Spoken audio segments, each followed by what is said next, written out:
Shalom Bapak Ibu dan Saudara Tuhan. Minggu ini adalah Minggu Pentakosta, turunnya Roh Kudus, atau Minggu tanggal 31 Mei 2020. Bapak Ibu dan Saudara Tuhan, pada Minggu Pentakosta ini kita akan merenungkan firman Tuhan yang terambil dari Yohanes 20 ayat yang ke-19 sampai ayat yang ke-23. Saya akan membaca untuk kita semua, Bapak Ibu dan Saudara Tuhan dapat membuka Alkitabnya atau alat elektroniknya. Mari kita mulai. Yesus menampakkan diri kepada murid-muridnya. Ketika hari sudah malam, pada hari pertama minggu itu, berkumpullah murid-murid Yesus di suatu tempat dengan pintu-pintu yang terkunci, karena mereka takut kepada orang-orang Yahudi. Pada waktu itu datanglah Yesus dan berdiri di tengah-tengah mereka dan berkata, "Damai sejahtera bagi kamu." Dan sesudah berkata demikian, ia menunjukkan tangannya dan lambungnya kepada mereka. Murid-murid itu bersukacita ketika mereka melihat Tuhan. Maka kata Yesus sekali lagi, "Damai sejahtera bagi kamu. Sama seperti Bapa mengutus aku, demikian juga sekarang aku mengutus kamu." Dan sesudah berkata demikian, ia menembusi mereka dan berkata, "Terimalah Roh Kudus. Jikalau kamu mengampuni dosa orang, dosanya diampuni, dan jikalau kamu menyatakan dosa orang, tetap ada, dosanya tetap ada." Sampai sejauh ini pembacaan firman Tuhan. Yang berbahagia adalah kita yang mendengarkan firman Tuhan serta melakukannya dalam kehidupan kita sehari-hari. Bapak Ibu dan Saudara Tuhan, tema kita pada Minggu Pentakosta ini adalah damai sejahtera bagi kita semua. Damai sejahtera bagi kita semua. Setiap orang pasti memerlukan damai sejahtera. Bagi mereka yang terus-menerus mencari kebenaran, yang terus-menerus semakin mendekatkan diri kepada Tuhan. Bapak Ibu dan Saudara Tuhan, setiap orang dia memerlukan damai sejahtera itu, karena sesuatu yang sangat dipergunakan, dibutuhkan di dalam hidupnya. Damai sejahtera ini juga yang diberikan oleh Yesus kepada murid-muridnya. Ketika murid-muridnya berada di satu tempat, ketika murid-muridnya berkumpul di satu tempat di mana pintu-pintu semua terkunci, dan tiba-tiba Yesus datang menjumpai murid-muridnya, dan Yesus bukan membawa bentuk makanan atau sembako, tetapi Yesus tahu bahwa murid-murid sedang membutuhkan ketenangan, yaitu damai sejahtera itu sendiri. Setelah Yesus disalibkan, lalu mati dan bangkit pada hari yang ketiga, Yesus dia menjadi hidup, dan orang-orang Yahudi mereka ketakutan. Bapak Ibu dan Saudara Tuhan, orang Yahudi dan orang-orang Romawi menjadi ketakutan sekali karena mereka mendengar bahwa Yesus telah bangkit. Kalau sampai Yesus telah bangkit, maka akan banyak orang yang percaya akibat daripada kebangkitan daripada Yesus. Mungkin orang Yahudi, orang Romawi, bahkan orang Farisi, bahkan orang Saduki mereka akan banyak yang percaya kepada Yesus oleh karena Yesus telah bangkit. Memang ketika Yesus di Yerusalem, Yesus sudah pernah mengatakan kepada mereka bahwa Yesus akan bangkit pada hari yang ketiga, dan setelah itu dia akan datang ke Yerusalem. Bapak, Ibu dan Saudara Tuhan, dalam pembacaan kita dalam firman Tuhan ini ada 3 hal yang kita renungkan. Yang pertama, yaitu Yesus adalah sumber damai sejahtera. Yang kedua adalah damai sejahtera Allah sanggup mengalahkan ketakutan atau kegelisahan.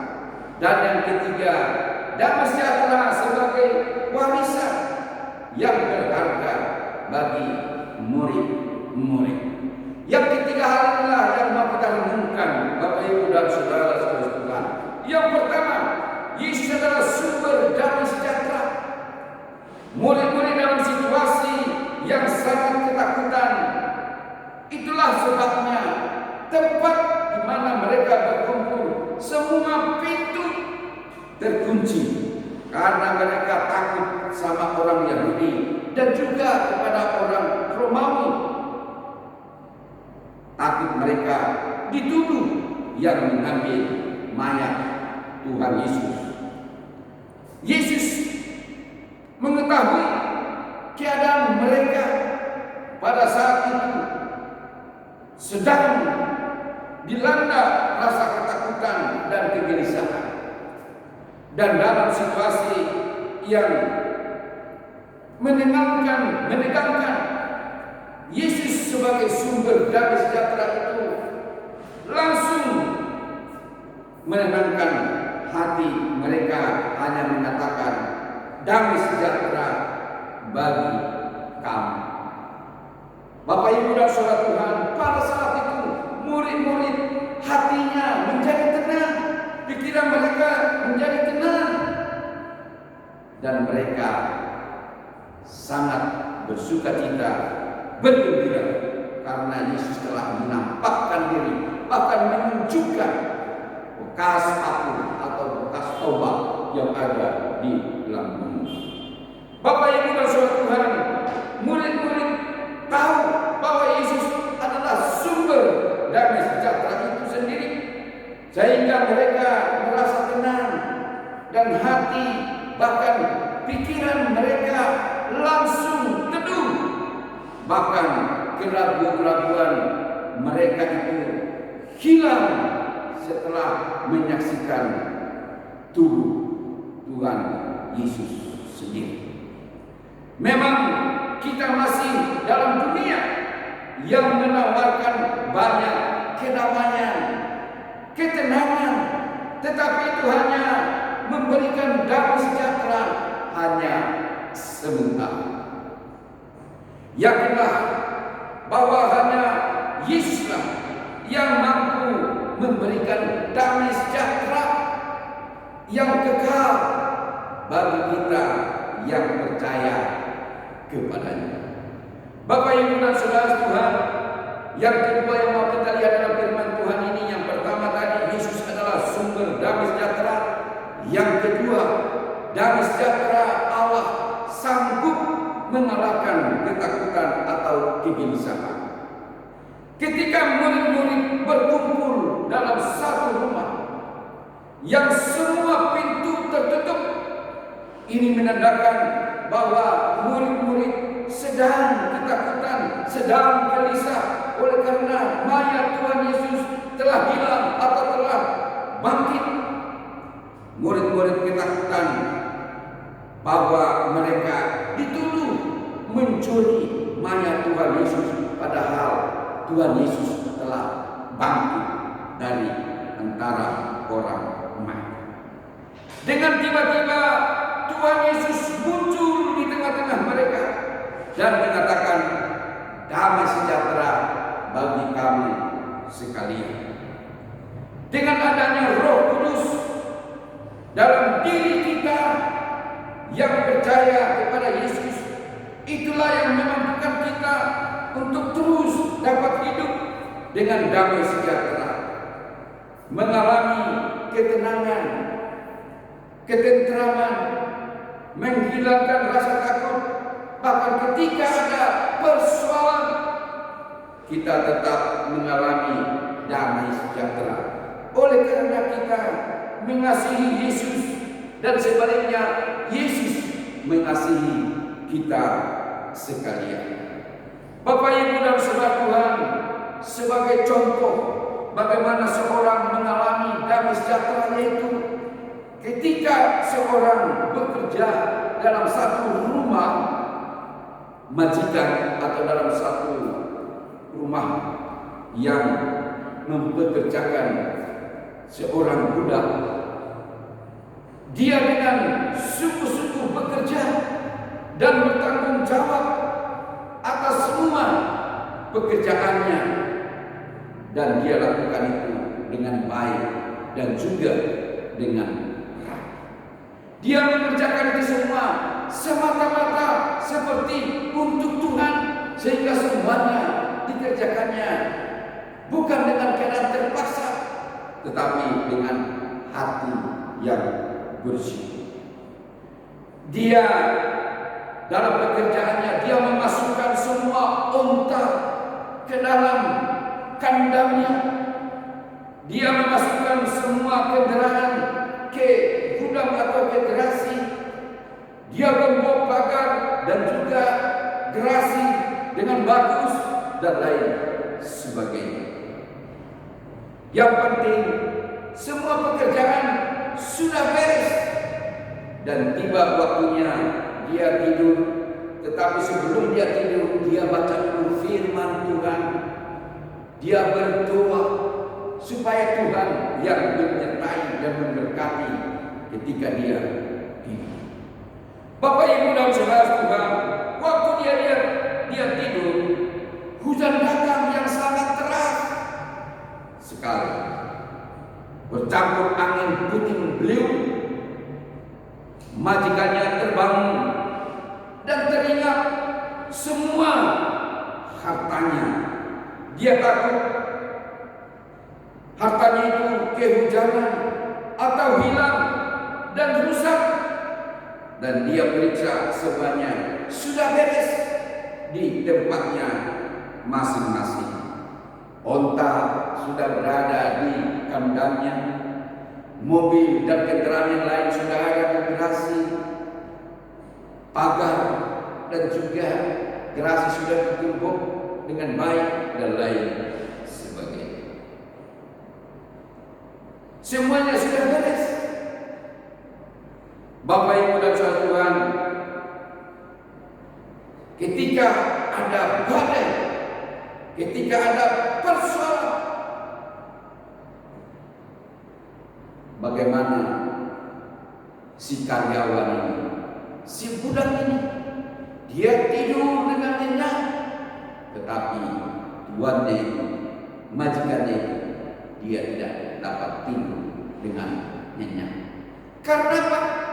Karena si budak ini memiliki damai sejahtera, sedangkan tuannya itu, majikannya itu, bosnya itu tidak mempunyai damai sejahtera. Bapak Ibu dan saudara Tuhan, ketika ada badai, ketika ada persoalan yang besar, hidupnya tetap tenang, tidak gelisah, tidak takut, tetapi oleh karena Yesus, oleh karena Roh Kudus, oleh karena damai sejahtera ada dalam hidupnya, sehingga dia dapat tidur dengan tenang, atau hidupnya tenang dengan arti lain, dia tidur dapat tenang. Dan yang ketiga yang kita lihat dalam firman Tuhan ini, Bapak Ibu dan saudara Tuhan, yang pertama kali Yesus adalah sumber damai sejahtera. Yang kedua, bahwa damai sejahtera Allah sanggup mengalahkan ketakutan atau kegelisahan. Dan yang ketiga adalah damai sejahtera sebagai warisan yang ditinggalkan Yesus bagi murid-murid. Ketika Yesus mau ditangkap atau disalibkan. Yesus hanya membawa murid-murid perjamuan atau makan bersama. Ketika Yesus mau naik ke surga, murid-murid hanya diajak ke satu tempat untuk menyaksikan bagaimana Yesus naik ke surga. Yesus tidak ada meninggalkan sesuatu yang menurut dunia berharga, yang dibelikan, diwariskan kepada murid-murid.